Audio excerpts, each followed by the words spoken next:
episode of the Serengeti Show Live. We're here in northern Serengeti. Yeah, I was going to say, you've just seen Carol go, yay! So welcome. Thank you very much for watching, everyone.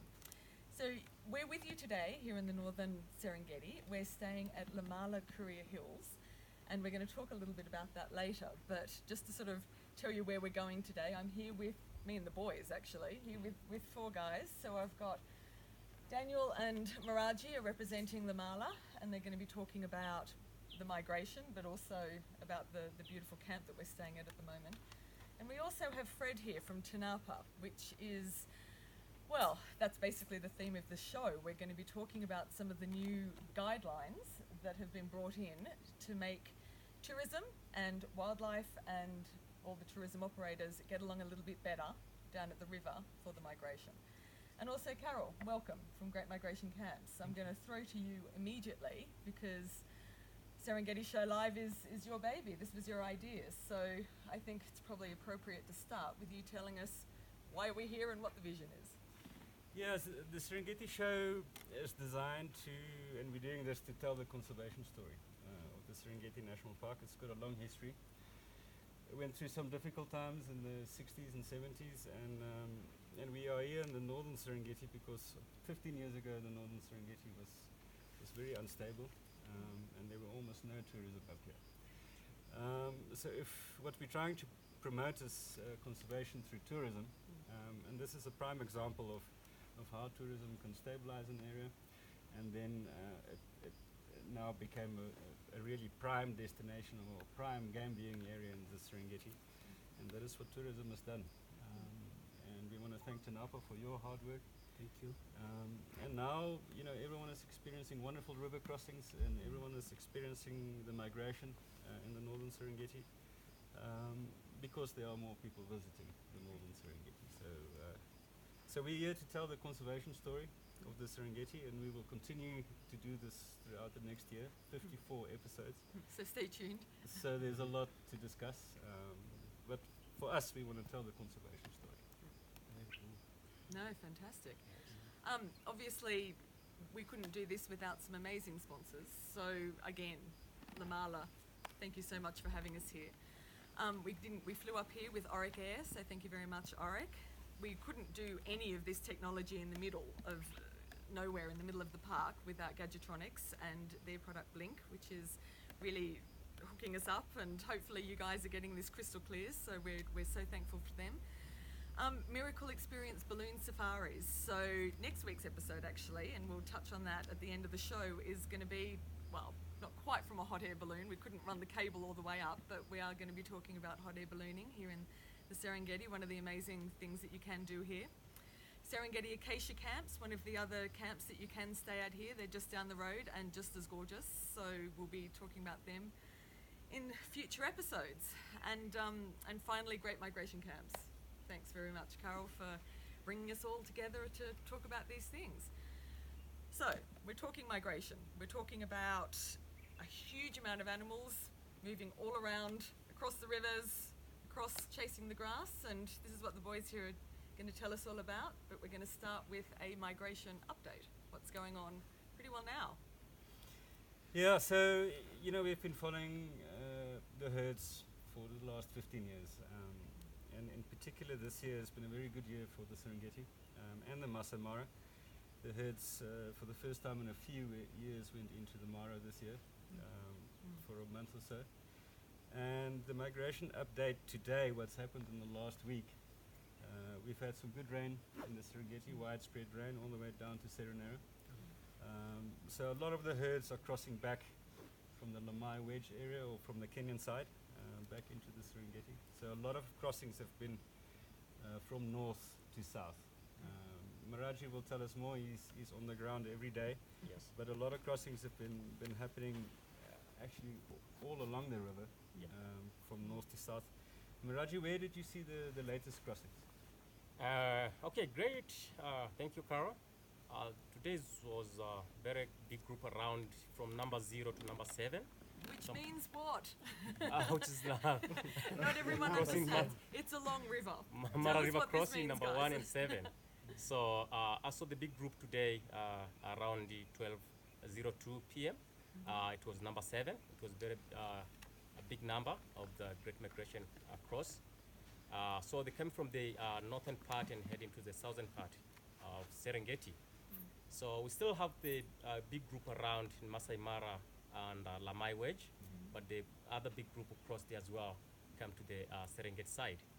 So I hope it was raining a little bit in this side, so I get more green now. So they're looking for the green pastures and the water as well. That's the main thing for the Great Migration to move through. So hopefully if it will be started raining again to the Masai Mara, they may cross on the other side again. So lastly, we may get a lot of crossing again. There's a big gathering on the Sand River side, towards Bolagonja. So we're hoping that they will cross the Sand River heading north again into the Mara Reserve. Yes. For the guys on that side also to experience some crossings. So the next couple of weeks will tell us whether they're heading back north or if they're going to go down to the central Serengeti. But I have a feeling they will hang around and hopefully they will go north again. Yeah.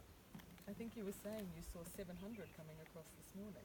Is that right? Yeah. That's a huge group. Yeah, it was very Took huge. a lot group. of time to cross. I was there as well. Oh, were you? Because for everyone, we're going to paint a bit of a picture. So, I mean, the river's very long. There's many crossing points, as they've been explaining. But, I mean, we've probably all seen it before. They don't all dive in at once. It can take a while to sort of mill around and think about going. And but once they start, then they sort of keep going through. And just to explain the crossing points, so crossing point number 0 is all the way on the western side. Right, yeah. The Mara River flows from east to west towards Lake Victoria, so it's like it's flowing in the wrong direction, Yeah. not towards Yeah. the ocean. So Yeah. number 0 is all the way on the western side, and then number 10 in Makutanu is all the way on the eastern side. Yes. So as the Mara River comes down, it flows north to south through the Masai Mara, and then turns west once it enters the Tanzania and the Serengeti side. So Maraji saw a big crossing at number 0, so that's all the way on the western side of the Mara River. Which leads really nicely into what the main theme of today's show is, which is about how do you regulate that between tour operators, keeping the wildlife safe, 700 animals going across the river, trying to come out the other side with a whole lot of tourists absolutely dying to see it. How do you handle that? Which is why we've got Fred here. So today's main point is quite literally Tanapa has gone ahead and come up with a fantastic sort of process of working out how to regulate this. So Fred, as it's getting more busy, why did Tanapa decide that this was necessary? Why were rules and regulations needed at the crossing points? Yeah, as Karel has explained, there has been increased tourism for 15 years ago. And as we know, despite the benefits that we get from tourism, like revenue increasing for Serengeti and the national, but we also have employment for people that are coming here. But these good things come with a cost. You have to manage. And we normally have our rules and regulations that are throughout the park. But with this kind of activity, this kind of phenomena of migration crossing the river, it's a new challenge. It has been there, but with increased tourism, some of the tourism activity that have been done by people in this part of the Serengeti, especially during this time when the migration is here, has been unethical and unsustainable. Okay. So TANAPA, in collaboration with Serengeti National Park and the other stakeholders like Frankfurt Zoological Society, Tawiri, NEMKI, tour operators, tour guides, set a meeting in Arusha in April, and then again here in Northern Serengeti in May, physically on those crossing points to see the best way of coming with guideline that can help both tourists to have the best experience, but as well as TANAPA ecosystem integrity. So these are not things that just come from TANAPA themselves or from us, but they also come from other tour operators, because other tour operators, other stakeholders have the stake in this great migration as well. Absolutely. Yeah. I'm going to throw to Maraji in that case, because you came at this, you were invited to the meetings and you've Yes. been working up here for a long time, Yes. so you know what was going on at the crossings. You know, I mean, fights were breaking out from what I understand, but where do you sort of stand on the regulations coming in? Okay, for a few years back, it was the regulation was there, but it was tweaking needed. They wasn't following by the guides, especially. But now they are very nice. In the Tanapa came with a new trial, which is very nice for us, and they did a very great job. I might say that. So they came with a big sign. They can just written sign, which you can be parking while you're waiting for the crossing, and the time you go into the Mara River crossing where they will be started crossing, how you approach as well is 20 kilometer per hour. So you're going slowly instead of just disturbing them. As well, we have another sign which said you are not going beyond this sign. So which is very nice. You can leave the migration after crossing the Mara River. So they have very big space to cross through. So that's the exit place. So it's very nice. And on this few months from the rule started, so we're doing very great now. Yes. Because there were actually examples of guides letting people out of the car or blocking the animals getting out of the river, which is horrifying. Yes. But can you specify a few more of the regulations for it? Yeah, thank you so much. It is very important also for people to know that Tanapa and the Serengeti National Park understand that the guests that are coming here need to get the best one experience, but without compromising the integrity of the ecosystem. So we have these rules, the guidelines that is there to make sure that both us as Tanzania National Park, Serengeti National Park, and the other stakeholder benefit from those. But another important thing for people to know, we have our conservation target as Tanzania National Park. And one of the key conservation targets are the key attraction of the tourist. One is the migration itself, but the Mara River is also a key conservation target. So when I'm saying a key conservation target, is where the park mobilize all the resources to make sure that these things do not get problem. So anything that can compromise those key conservation targets can never be tolerated, because otherwise we will not have the Serengeti National Park.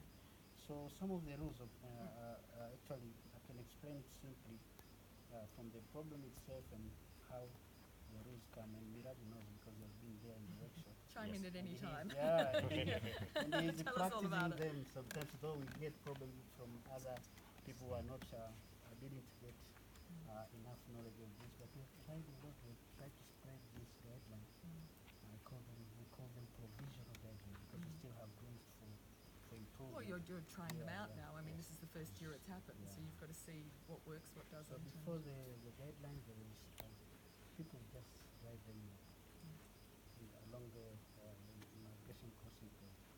People are blocking animals from where they're passing out. You know that much, how much stress Oh, and gosh. harassment can be caused to the animals. Yeah. And you're not talking of 2 or 3 animals crossing the river. You're talking of very, very big number of them.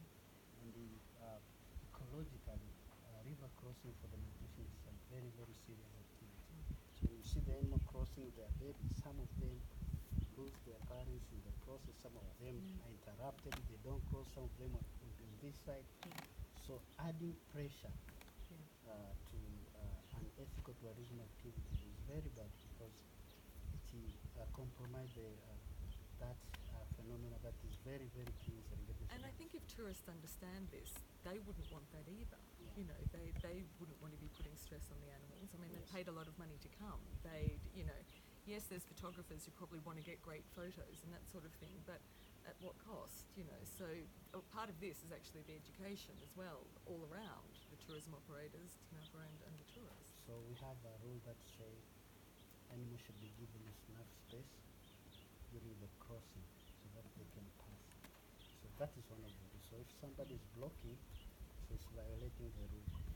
Another rule that is very important also for audience to understand is approaching speed. You know, we have special areas that we have put clear signage showing that the vehicle should be stay in one place, like a parking area, waiting for the migration to cross.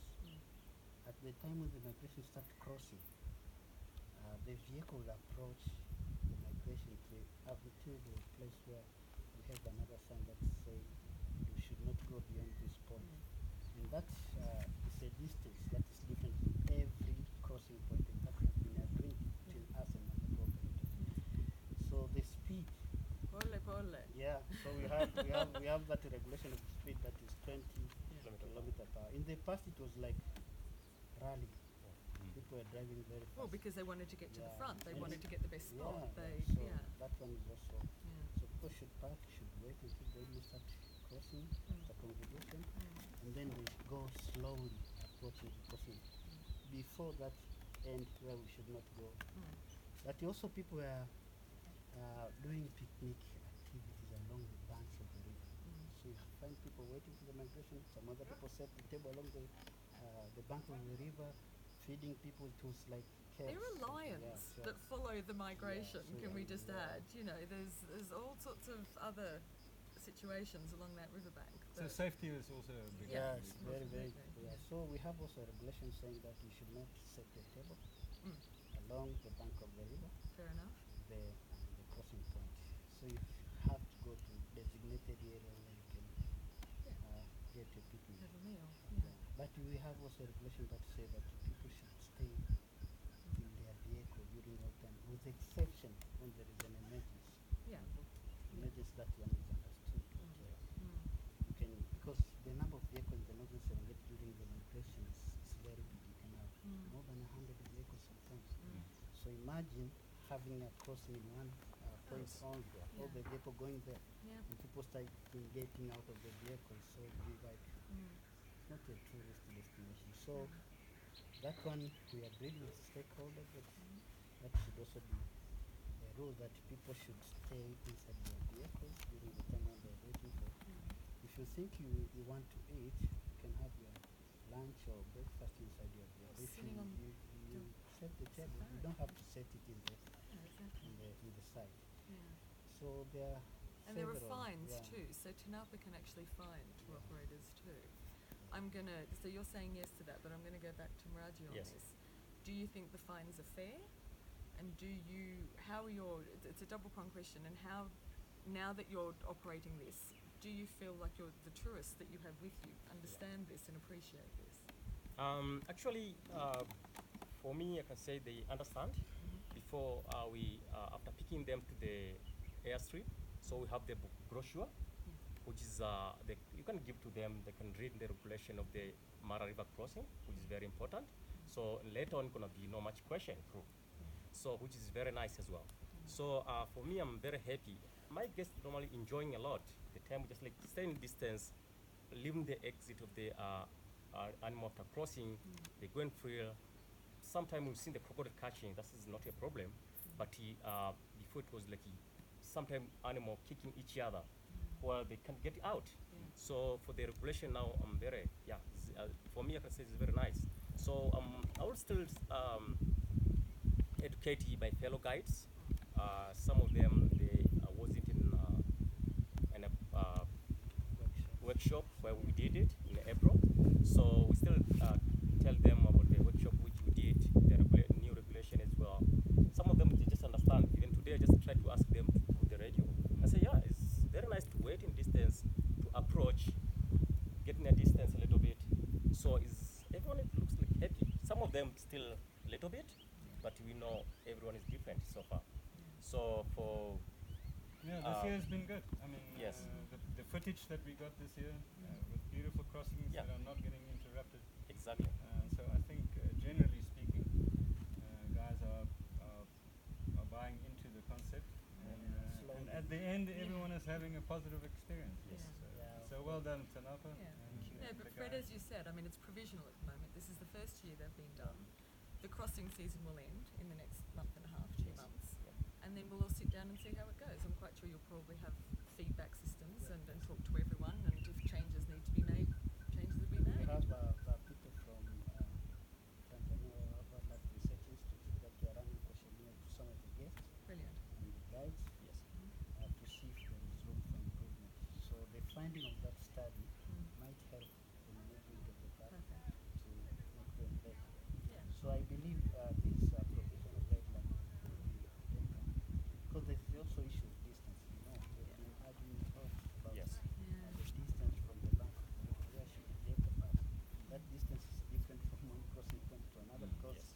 There's terrain trees at is, some, yeah. there's exactly, there's rocks That's at why we others. decided to come on 100%. site and do it on site, because speaking from distance, Yeah. about crossing number, let's say 5 or 4, Yeah. if you don't see the real situation, Well, that that's one right. is, And they, so yeah, it's not a cookie cutter. I believe solution. this one is a very, very big step towards going to sustainable, actually, conservation of forests.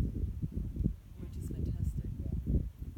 So speaking of sustainability, we're going to swing sideways, and so after a hard day's safari, you need to come back and put your head down somewhere. And we're, as I said earlier, very lucky to be here at Lemala Kuria Hills, and I've got Daniel down the end who has sat through very nicely the last few minutes. But I did want to talk to you about, I don't know, how Lemala Hills works with the tourists as well, and you're working on sustainability too. And so it's not just Tanapa putting in rules, you are working very nicely with the tour operators, with the lodge owners, with the camps around the area, and I think that's sort of improving everything. But tell me all about your camp. Thank you very much, Tanya. As the name suggests, Kuria Hills, Lemala Kuria Hills is part of the larger Lemala camps and lodges. Just talking about Kuria Hills, we've got a beautiful property. We've got 15 well-appointed rooms. These are very spacious. They have different amenities inside. And when you're talking about our rooms, it wouldn't be complete without us mentioning about the shower inside, the bathtub inside, outdoor shower, and the plunge pool. Oh, yeah. The individual plunge pools Exactly. are stunning. Every tent has a plunge pool. Now, basically, all these facilities are geared to what guest is looking for comfort, that is looking for personalized service, that would appreciate luxury, basically. And not only about the facility, because if I talk about Lemala Kuria Hills, it's got one of the best or one of the most beautiful camp or lodge in the whole of Serengeti. But the Good biggest, location. yeah, in terms of location, it's just unbelievable. The views are breathtaking. And of course the rooms are beautiful. But the biggest resource that I can talk about right now is about a team of staff that is very passionate about excellent service provision. You're not just talking about service provision, but you're talking about memorable, living an experience. Now that is actually what defines Lemala. Going back a little and talking about the location, we are very blessed that we're very close to the crossing point, the Lemala River itself. It takes normally between 20 minutes to 45 minutes, depending on your speed. And of course, if you've got anything that you're viewing while going to There were 20 giraffes at the Yeah. top of the driveway just this morning, so just before you came, we had cheetah, which was around 350 meters from 10 number 13. Yeah, you could actually be able to see it Oh my from God. your balcony. from the plunge pool. Yeah. Talking about the other animals, I'd say that elephants and buffaloes have their bedroom here because they are so common both during the day and in the evening. So it's I think, basically Carol, your tent was being headbutted by a buffalo last night, wasn't it? Yeah, and just this morning we saw serval, leopard, lion, and cheetah. You In know, 12 all hours, yeah. All within 10 kilometers from Lemala I Kuria think Hills. you don't need to go to the game drive then. No, that's right. Just Sit stay and look here, out yeah. off your veranda. yeah. Yeah. And But you have solar and borehole water as well. I mean, you are actually very sustainable. There's very little plastic here. You've done what you can to sort of fit into the environment. Well, yes, exactly. Everyone gets one of these. This is Mirage's with his name on it. No plastic water bottles. No. Absolutely. That is another aspect that I was going to talk about. we are trying to be as eco-friendly as possible. We don't use plastics, and I'm not just talking about water bottles, plastic water bottles, but we've gone deeper. We've gone even discarding the use of the plastic straws. Yeah. Very Discarded important. use of baby wipes because that is Oh, plastic. It there's takes really no need to long, have long that. time Mentally to responsible. Yeah, which is wonderful. We've moved away from plastic earbuds. Oh, And yeah. yeah. So Even your really- lunch boxes, no plastic. Absolutely. Our lunch boxes are 100% degradable. And you're talking about banana. Oh yeah, which you can just Material. put into Material. compost or bury in the garden. Yeah, and everything inside, in terms of packaging, is totally degradable. Biodegradable. Amazing. Um, Which goes to show that it's possible, and you can only lead by example. So hopefully, more and more lodges and more camps will start doing exactly the same. Yes. And if a high-end property like Lemala Kuria Hills can do it, you know, Yeah. then there's no excuse for anyone else not No, to. exactly right. We have Yeah. just to add on that, we get our water from a borehole, we treat it to international standards, and then we do not package or put that water into plastics. We've got specific containers for the water. Yeah. Still talking about being very eco-friendly, let me just mention that we've got a very comprehensive solar system, very comprehensive and ultra-modern.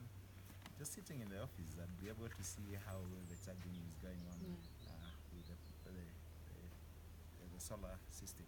And a hot shower at the end of the day is so great. Actually, you get a Yes. hot shower 24/7 every other Yes, time. of the exactly. day. Whatever time. Yeah. So Or you can do the plunge pool. Or you can do the plunge pool. We're going to be posting photos of the plunge pool. Don't and, worry. And did I remember to mention that we've got the main swimming pool apart from the plunge Oh pool? yes. Well, I look to you. I haven't been there yet. I haven't left my room. This is the first time I've come out. Yeah, and everything that we do here, we try to be very eco-friendly, Yeah. basically in every aspect. Yeah. And at the same time, providing the comfort, providing the luxury, and great service that our guests come here to And look great for. guides. Oh, yes. Thank you. Absolutely. Yeah. Thank you very I'm much. not so Daniel. sure. No. All right, so coming up next is our sighting of the week. So again, all I'm doing is just passing over to the boys on this one. So I don't know, we've talked about what we saw very close by. I get excited by anything I see, but you know, these are old hands. It has to be really special for them to think it's really special. So tell me all about it, guys. Yeah, I'm sure. I mean, next week we will have a little insert of what we saw. But we have to mention our leopard of this morning. Yeah, that Um, was gorgeous. Beautiful to see a leopard stalk during the day. Missed the oribi, but it's just incredible to sit and watch a leopard with so much patience and skill. Go along. 40 meters away, going through the whole stalking process, and it's just absolutely spectacular. We got some very good footage. And then climbed the tree. Yeah, and then up the tree and a whole show, you know. And but I must say, the last few weeks, the last month, Miraji, you've had some spectacular crossings. So you Oh, must, yes. Yeah. I Okay. mean, the one crossing lasted 3-4 hours. Yes. I think. Yeah, you- number one. Yeah. at number one. Course number one. You should not forget the excellent work of conservation. that Exactly. we are enjoying. We are Thank enjoying. goodness you're here, Fred, to point that out. Without Tanapa, none of this Yeah. would be here, and No, none of this and- would be possible. No, I mean that's as we said, we sat down and had lunch and got into a very wide-ranging conversation. Tanzania is actually introducing more national parks at the moment. I mean, Tanapa has got their hands full, and it's because this country is just so spectacular. So we'll be moving beyond the Serengeti eventually, but now, you know, this is going to take up a year to talk about, but there's so many other beautiful places. Tough work, very tough. Yeah, yeah. All right, well, we've been talking for quite a while, and I suspect these guys could talk for ages, but we're going to wrap it up now. So thank you very much for watching. please send us any questions via the online system that you're watching. We've podcasted this and we're all across social media, so send us any details or questions that you have. Next week, as I mentioned, is hot air ballooning, so very nice of Miracle Experience Balloon Safaris to send us up into the air. It's probably the best way to see all the animals underneath. It's a very out of Africa experience. Different perspective. Yeah, looking very much forward to that. We're streaming live again at 4 p.m. East Africa time, so tune in, or as we say, we're recording and we'll put it up onto YouTube for everyone to have a look at. A lot of this is educational as well, so tell your friends, and we're just really encouraging people to come down to the Serengeti and come down to Tanzania as well and experience all of this. Thank you very much to our sponsors again here, and thanks guys for coming along. Thank you very much. Thank you very much. Thank Asante. you. See you later. Nice.